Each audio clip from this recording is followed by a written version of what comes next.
ما تو پادکست شما مسئله درباره چالش‌های مختلف و موضوع بحث برانگیز حرف میزنیم و امروز می‌خوایم درباره موضوع تحصیل در اروپا صحبت کنیم. البته با حضور مهمون ویژمون. پس ادامه ویدیو رو از دست ندید. میبینمتون.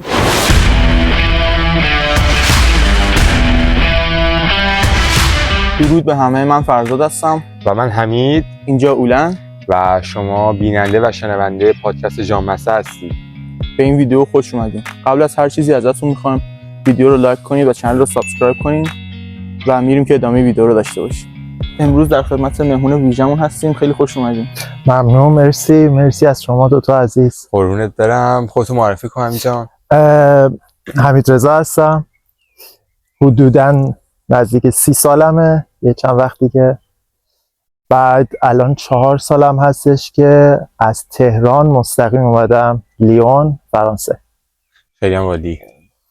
ازتون میخوام که یه توصیف 3 کلمه‌ای بهمون بگین، اینطور که کلمه اول یک شی یا یک جاندار باشه، کلمه دوم جنس یا رنگ بهش اضافه کنین و کلمه سوم یه صفتی که احساس میکنین مناسبه براش. اینا رو کنار هم بذارین و بهمون. توصیف 3 کلمه‌ای مثل، فکر میکنم بخوام خودم رو توصیف کنم، یه اسب سفید پرتلاش. خب حمید جان، میخوام ازت که از پروسه تحصیلی و کاری خودت یه مقدار بیشتر برامون بگی که تهران و در واقع ایران چی خوندی و اینجا داری چی کار میکنی، هنوز دانشجویی؟ یه مقدار بیشتر برامون بگو. من تهران لیسانس مترجمی زبان انگلیسی خوندم، البته دانشگاه قزوین. بعد که دوره لیسانسم که تموم شد، چون خیلی آنچنان علاقه به زبان انگلیسی به صورت آکادمیک دیگه نداشتم، تغییر رشته دادم، رفتم به سمت رشته مدیریت بازرگانی و دوره فوق لیسانس یا مسترمو مدیریت بازرگانی با گرایش استراتژیک خوندم، دانشگاه آزاد علوم تحقیقات تهران.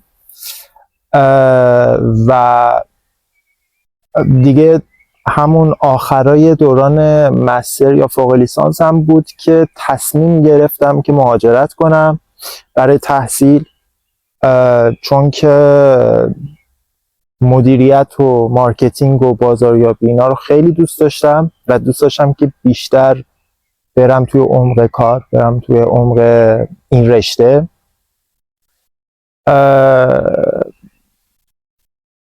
خیلی طولانی بود میتونم بگم، چون من فکر میکنم که سال 1195 توی ایران مسترم رو که شروع کردم، 2 سال بعدش خب تموم شد مسترم، ولی این پروسه مهاجرت خودش فکر میکنم 1-2 سالی طول کشید و اصلا قرارم نبودش که من بیام فرانسه. قرار بودش که چون که خب زبان انگلیسیم خوب بود، ترجیح میدادم که برم یه کشور انگلیسی زبان.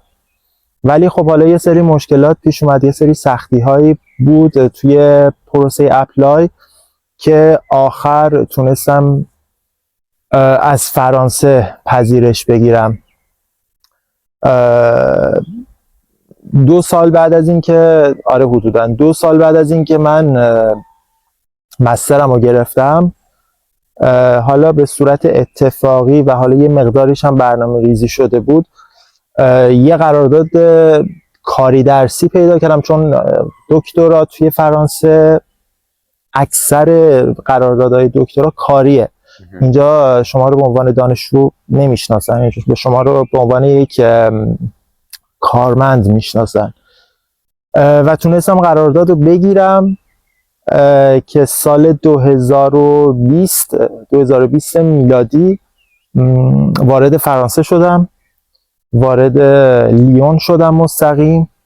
دکترام رو شروع کردم که البته تقریبا میشه گفت اواسط کووید بود، کرونا بود، خیلی اوضاع سختی بود، اپلای خیلی سخت بود، جابجایی بین کشورها خیلی سخت بود، ولی خب خدا رو شکر تونستم که بیام و دکترامو توی فیلد مارکتینگ بازاریابی دیجیتال مارکتینگ شروع کردم و الان 4 ساله که از اون موقع میگذره، از شروع دکترا میگذره. دکترام رو تموم کردم و الان توی همون دانشگاه، یعنی همین دانشگاه لیون که دکترام رو خوندم، الان دارم تدریس میکنم. فعلا به صورت پاره وقت که نمیشه گفت، یعنی قراردادم موقته، به صورت دائم نه، ولی خب فعلا دارم تدریس میکنم. از اونجایی که هر دو پروسه تحصیل چه در ایران چه در اروپا رو گذروندین، بخواین اینا رو مقایسه بکنین، تحصیل در اروپا چه مزیتایی براتون داشته که در مقایسه با تحصیل در ایران این مزیت‌ها رو نداشتین یا نمیتونستین ازشون بهره ببرین؟ مثلا یه دانشجو توی اروپا چه امکانات و راهبردهایی داره که یه دانشجو توی ایران ازش محروم بوده؟ ببین این سوال به خاطر اینکه من اینجا میشه گفت دانشجو نبودم، دانشجو نیستم، بیشتر یه حالت کاری بوده که مثلا حالا هفته‌ای چند بار میرفتم آزمایشگاه یا آفیس، یه سری تحقیق میکردم، جلسات حالا هفتگی ماهانه با مثلا سوپروایزرام داشتم و دارم که اون پیشرفت کار رو با هم دیگه بررسی میکنیم و این چیزا. ولی از مثلا کورس و کلاس اینا تقریبا میشه گفت خبری نبود توی دوران دکترام. ولی الان این 1-2 سالی که حالا شروع کردم به تدریس، آره بعضی وقتا شروع میکنم یه مقایسه بین وضعیت تحصیل ایران و وضعیت تحصیل حالا اینجا رو پیش خودم مقایسه میکنم. به این نتیجه میرسم که خب طبیعتا اینجا یه سری امکانات هست که ما توی ایران ازش محروم بودیم و الان فکر میکنم هستیم. مثلا ارتباط نزدیک بین دانشجو و استاد، اینجا تقریبا میشه گفتش که خیلی ارتباط نزدیکی بین دانشجو و استاد هستش. البته باز نسبیه، شاید حالا یه سری کیسای معدودی هم پیدا بشه که چنین چیزی نباشه، ولی خب حالا چیزی که من خودم توی زندگی درسی و حرفه‌ای باش مواجه هستم اینه که ارتباط نزدیکی بین دانشجو و استاد هستش. کیفیت تدریس، کیفیت کلاس ها خیلی قابل مقایسه با کیفیت تحصیل و کلاس ها توی ایران نیست، به خاطر اینکه اینجا خیلی به صورت عمقی موارد درسی رو یاد میگیرن، حالا به هر تاپیکی که حالا تدریس میشه. و خب یه میشه گفت یه ادوانتیج خیلی مهمتری اینه که دانشجوهای حالا دانشگاه‌های فرانسه، حالا لیون به صورت خیلی جزئی، این امکان رو دارن که با دانشجوهای اینترنشنال زیادی در ارتباط باشن و این خودش خیلی میتونه توی پیشرفت کاری درسیشون کمک کنه. خب چیزی که ما توی ایران متاسفانه نداشتیم و نداریم، دانشجوهای حالا به صورت بین المللی و اینترنشنال از کشورهای دیگه، از فرهنگ‌های دیگه، از زبان‌های دیگه.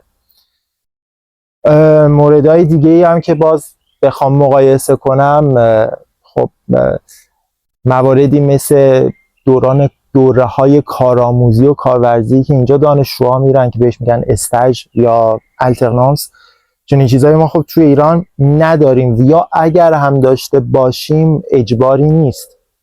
ولی خب اینجا به صورت اجباری دانشجوها رو تشویق میکنن که حالا بعد از دوران لیسانس یا فوق لیسانس برن وارد صنعت بشن، وارد بازار کار بشن، که خب همین باعث میشه که کار پیدا کردن براشون راحت تر میشه، نتورکینگ براشون راحت تر میشه، بتونن که با جامعه حرفه‌ای خارج از دانشگاه هم آشنا بشن.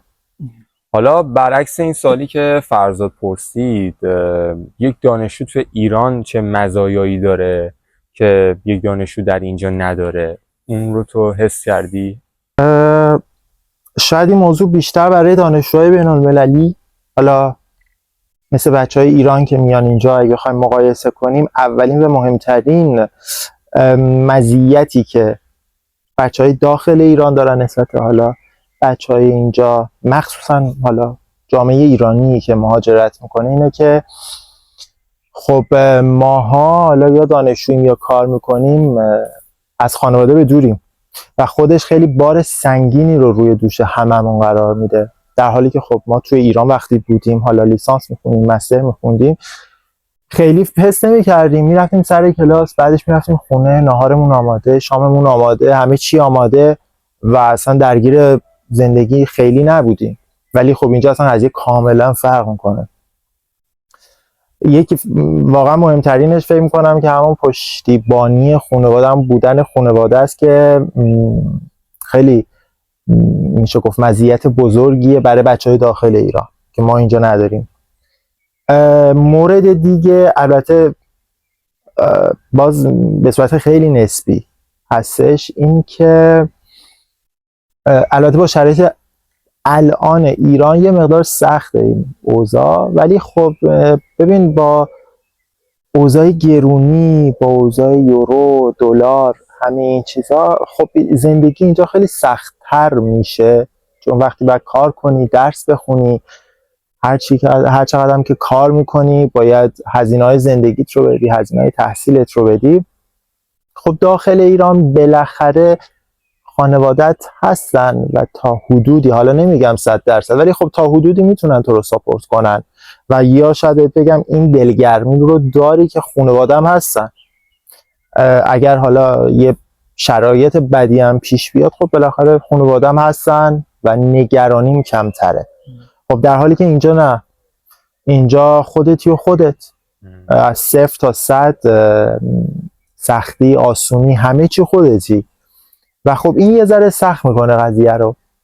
ولی به غیر از این حالا مسئله مالی و مسئله خانواده و دوری و این چیزا، واقعا من خودم چیز مزیت خاصی و نمیتونم بگم که بچه‌های داخل ایران دارن یا شرایط تحصیل داخل ایران داره و اینجا نداره، چون برعکس بیشتر اینجا خب یه سری مزایا داره که خب ما داخل ایران محروم بودیم.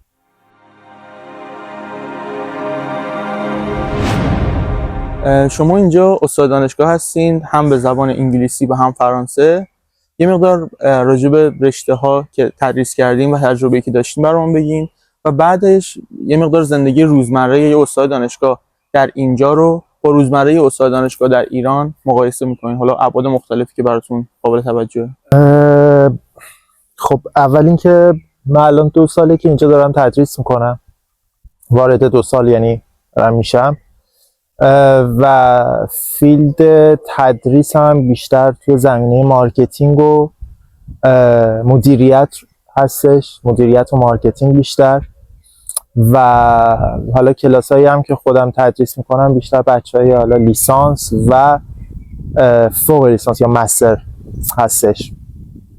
خیلی نمیتونم مقایسه آنچنان دقیقی بین مثلا تدریس اینجا و تدریس ایران داشته باشم، چون خب من تجربه تدریس تو ایران ندارم.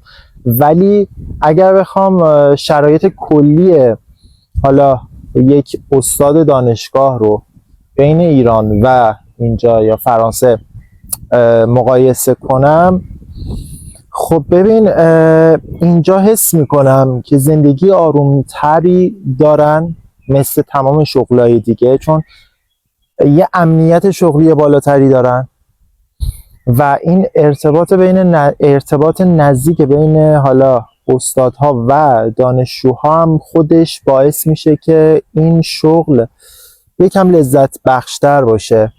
یعنی تو وقتی که میخوای بری سر کلاس با یه انگیزه‌ای میری، چون خودت رو آنچنان به صورت از بالا نگاه نمی‌کنی که من یه استادم و میخوام برم مثلا حالا درس بدم و تمام بشه. نه، تو به عنوان خودت هم مثل چه بهت بگم، فکر کنی یه سری رفیقات یا یه سری دوستا هستن که حالا میخوایم بریم با هم دیگه کار کنین سر یه پروژه، حالا چیزایی که تو بلدی رو به اونا انتقال بدی و حالا پروسه های دیگه. و خب فکر میکنم این خودش خیلی تأثیر میذاره که این شغل خیلی جذابتر میشه. حالا از زمینه توی بعد مالی و حالا درآمد و این چیزا، میگم من سال دوممه که دارم الان تدریس میکنم، خیلی تجربه زیادی ندارم، ولی باز هم اگه بخوام مقایسه کنم توی زمینه مالی، خب باز اینجا اساتید یه زندگی راحت تری دارن علاوه مالی نسبت به داخل ایران. البته نمیدونم، شاید داخل ایران هم باشن کیسایی که حالا استادهایی که تدریس میکنن زندگی خیلی خوبی هم دارن و راضی هم هستن، ولی خب من اینجا میبینم که واقعا یه زندگی کاملا لذت بخشیه. و حالا در کنار تدریس، چون بحث تحقیق هم میاد، چون ما باید حالا یه سری تحقیقایی هم انجام بدیم.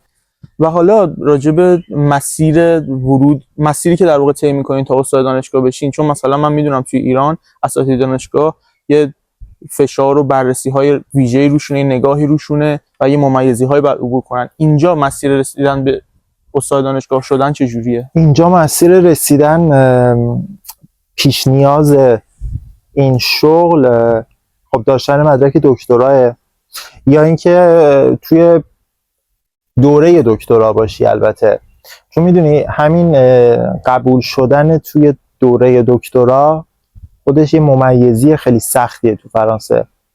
چون خود من یادمه که 4 سال پیش که میخواستم حالا اپلای کنم، شاید 3 بار 4 بار جوره یک کمیته باید حالا از پروژه دفاع کنی، برای چی این پروژه مثلا جذابه، برای چی ما باید بهت پول بدیم که تو بیای اینجا این پروژه رو انجام بدی و حالا خیلی مسائل دیگه. پس کسایی که حالا اینجا دکترا میخونن یه مقداری ممیزی رو قبلا گذروندن. خب شرط 90%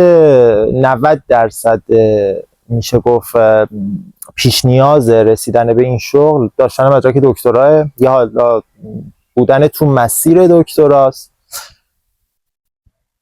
زبان انگلیسی، زبان فرانسوی، که خب اینجا دانشگاه ها به 2 دسته دولتی و خصوصی تقسیم میشن. دانشگاه های دولتی میشه گفت که 98% کاملا فرانسوی هستند و تو باید فقط فرانسوی بلد باشی. دانشگاه خصوصی که اینجا بهش میگن اکول، نیازی به زبان فرانسه یا دانش زبان فرانسه نیست. شما با دانش زبان انگلیسی هم میتونی استاد بشی، میتونی وارد بشی. ولی کلا زبان انگلیسی و زبان فرانسه، این 2 زبان هم توی حالا خود فرانسه میتونه تعیین کننده باشه. یه سال دیگه همین توی این 2 سال تدریسی که داشتی دانشجو ایرانی هم داشتی؟ دانشجو ایرانی هم آره. سال اول که خب نه، سال اول نه دانشجو ایرانی نداشتم، ولی خب این سالی که الان دیگه آخرشه، یعنی سال تحصیلی، آره دانشجو ایرانی دارم. میشه گفت آره دارم، یه 4-5 دانشجو ایرانی دارم که البته خب دوستای خودم هم هستن، یعنی باهاشون ارتباط خیلی صمیمی هم دارم. من الان یه سری دانشجو، یعنی همین بچهای ایرانی که حالا دوستای خودم هستن، با هم دیگه میریم سر کلاس، در حالی که مثلا حالا شب قبلش با هم دیگه بیرون بودیم، حالا بار رفته بودیم، نشسته بودیم، یا حالا بالاخره پیش هم دیگه بودیم. فرداش من کلاس دارم و اونا هم میان سر کلاس من. خیلی جالبه. ولی خب میگم سعی میکنم که حالا خیلی آنچنان فرقی بین حالا بچهای ایران و بچهای خارجی قائل نشم. یعنی مثلا توی نمره دادن و اینا هیچ تمایزی یه ذره تا جایی که میتونم نه سعی میکنم که هیچ فرقی قائل نشم بینشون. راست میگه. اتفاقا به بچهای خارجی بعضی وقتا تو بهترم نمره میده و من میدونم که به ایرانی‌ها بعضی وقتا حتی 17 هم نداده. یا حالا اینم از آماریه که خب ایرانی‌ها میتونن سعیشون رو کنن بیا نمرهشون رو بگیرن. نه دیگه آقا، من دیگه حقیقت اومدم فقط بگم. خیلی اوضاع خیته، خیلی اوضاع خیته. سوال بعدی این که استاد دانشگاه بودن رو ترجیح میدی یا دانشجو بودن رو؟ بین کیروش و برانکو حشمت مهاجرانی رو انتخاب میکنم. چون تقریبا هر دوشو طی کردم و دارم طی میکنم، فکر میکنم که استاد دانشگاه بودن رو ترجیح میدم. نه اینکه از دانشجو بودن بدم بیاد، چون دوست دارم حالا یاد بگیرم، تحقیق کنم تو زمینی که حالا علاقه دارم، ولی در حال حاضر که حالا یه مسیری رو طی کردم، واقعا ترجیح میدم که دیگه استاد دانشگاه باشم، چون حس میکنم که جذابتر میتونه باشه، هیجان بیشتری میتونه داشته باشه و حالا یه سری مزایای دیگه هم نسبت به دانشجو بودن داره حالا در شرایط حاضر. بعد اگه مثلا برمیگشتی عقب، همین مسیر رو باز طی می‌کردی؟ با وجود اینکه مسیر خیلی سختی بود و مسیر سختی هست، ولی آره همیشه هم به بچه‌ها صحبت که میکنیم و میگیم که اگر برمیگشتیم حالا چه میدونم 6 سال پیش، 10 سال پیش، آیا واقعا این کار رو می‌کردیم؟ منم میگم آره واقعا این کار رو می‌کردم و واقعا راه خیلی سخت. و باز فرانسه رو انتخاب می‌کردی چون گفتی که مقصد فرانسه نبوده. سوال شاید نه، شاید واقعا اگر راحت‌تر میتونستم برم یه کشور انگلیسی زبون، میرفتم یه کشور انگلیسی زبون، به خاطر اینکه خب راحت‌تر بودم، توی جامعه راحت‌تر میتونستم خودم رو ادپته کنم، ولی حالا تو جامعه فرانسه یه مقدار. کجا؟ استرالیا، کانادا، آره دوست داشتم که اونجا برم، ولی خب حالا توی اون زمان، یعنی حالا 4-5 سال پیش، شرایطی پیش اومد که نشد و حالا فرانسه شد. نه اینکه حالا از انتخابم ناراضی نیستم، خیلی هم دوست دارم فرانسه رو، دوست دارم فرهنگشون، زبونشون، سالا همه چی، ولی خب بالاخره تو هر کشوری یه سری معایب و یه سری مزایا هست. فرانسه هم همینطور. مختلف زندگی یه دیدگاهی داره که با اون دیدگاه یه تصمیم میگیره، میره جلوتر، ممکنه پشیمون بشه، ممکنه بگه که تصمیم خوبی بوده، ولی به نظر من مهم اون لحظه است که شما به اون نتیجه رسید. نه الانم تو لحظه، در زمان حال واقعا راضیم، دوست دارم زندگیم رو. اگرم برمیگشتم دوباره این مسیر رو طی می‌کردم، ولی خب اگر که حالا میگم با دیدگاه الانتون، آره الان چون تجربهم زیاد شد نسبت به خارج زندگی کردن، اروپا زندگی کردن، فرانسه زندگی کردن، با توجه به حالا این تجربه اگر برمیگشتم این راه رو ادامه میدادم که مهاجرت کنم، درس بخونم، استاد بشم در حال حاضر، ولی شاید فرانسه نه، شاید یک کشور دیگه. من یه لیست کلمه میگم بهتون، البته با همکاری حمید. اولین نظرتون یا حسی که راجبش به ذهنتون میرسه رو بگیم بهمون. شروع کنیم با کت تک. کت تک، کت تک، استایلیش. کاردی بی. خیلی دوستش دارم، خواننده مورد علاقه‌مه. فرزند یا همسر. فرزند خیلی دوست دارم، همسر رو حالا فعلا نه چندان. آره نه چندان. میتونی به یه بانک‌های مراجعه کن. لیون یکی از بهترین شهر است، یکی از بهترین شهرهایی که حالا تا الان دیدم. حالا شاید در آینده نظرم عوض بشه، ولی تا الان واقعا یکی از قشنگترین شهر است. رستوران یا بار؟ 100% بار. استرس بخشی از زندگیمه، با استرس بیدار میشم، با استرس میخوابم و فکر می‌کنم استرس یه بخش جدایی ناپذیر دانشجوهای دکتراست و بعدش که دیگه تموم میشه اصلا دیگه عادت کردیم. یک روزی هم که استرس نداشته باشیم چرا استرس نداریم و از استرس، اینکه چرا استرس نداریم استرس میگیریم، همه چی قرقاتی میشه. زبان انگلیسی عاشقشم. زبان فرانسه؟ زبان فرانسه رو هم خیلی دوست دارم، خیلی قشنگه ولی خب سخته. پادکست جان مسه؟ پادکست جان مسه یه راه خیلی خوبیه، چیزیه که تا الان ندیدم، راهیه که آینده خیلی خوبی داره. البته الان هم خیلی خوبه، نه که بگم الان بده، ولی آینده خیلی روشنی توش هست. آره، موفقیت توشه. مرسی. خیلی ممنون که اومدی همین جون. و حرف پایانی، حرف آخر اگه نکته چیزی هست. اول اینکه مرسی از شما قربونت برم که منو دعوت کردین. ممنون که اومدم پیشتون. حالا یه گپ و گفتگوی خیلی کوتاهی تقریبا داشتیم، خیلی حال کردیم. سخن آخر واقعا میتونم بگم که زندگی همیشه یه راه صاف نیست، یه راهیه که همیشه با پستی و بلندی و خیلی چیزای سختی مواجه میشیم توی زندگی. ولی اگر حالا اون موتیویشن، اون علاقه، اون پشت کار رو داشته باشیم به هدفمون، به برنامه‌مون، میتونیم یه جورایی اون پستی بلندی های زندگی رو تحمل کنیم. حالا برای بچه‌هایی که یعنی ماهایی که اینجا هستین یا بچه‌هایی که میان اینجا در آینده، خب راه سختی در پیش دارن.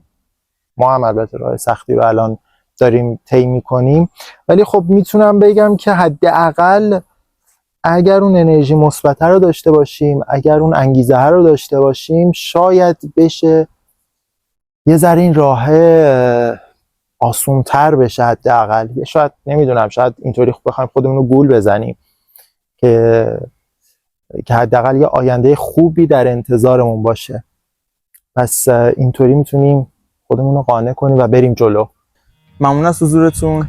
ممنون از شما. مرسی که ویدیو ما رو تماشا کردین. این برای ما خیلی با ارزشه. خوشحال میشیم که ویدیو رو لایک کنین، به دوستاتون معرفی کنین، نظراتتون رو بنویسین و کانال ما رو حتما سابسکرایب کنین. و تا ویدیو بعدی، خدا نگهدار. خداحافظ.